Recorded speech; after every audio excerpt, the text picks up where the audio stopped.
سلام. میدونستین یه نوع بدافزار خطرناک هست که میتونه خودش رو مثل یه برنامه بی‌ضرر جا بزنه؟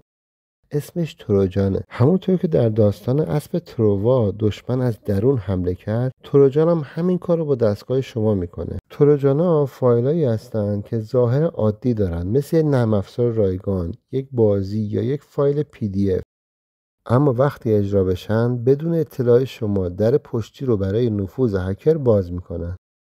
هکر میتونه اطلاعات شخصی، رمزهای عبور و حتی دسترسی به میکروفون و دوربین شما رو به دست بیاره بدون اینکه کوچکترین علامت واضحی دیده بشه. به طور مثال شما یه ایمیل با عنوان دانلود رایگان نسخه جدید دریافت میکنید. روی لینک کلیک میکنید و فایل رو دانلود میکنید. به ظاهر نصب میشه، اما چند دقیقه بعد سیستم کند میشه. بعضی فایل‌ها قفل میشن یا اطلاعات شما نشر پیدا میکنه. این نشانه ورود یک تروجانه. خوشبختانه اگر چند قانون ساده رو رعایت کنید، مقابله باهاش آسونه.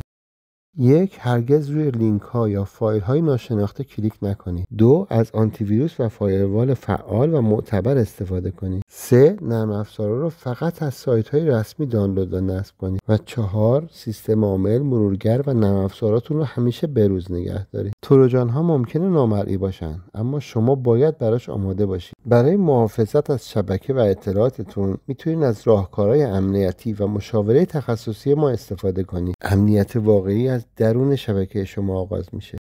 ممنون که تماشا کردید.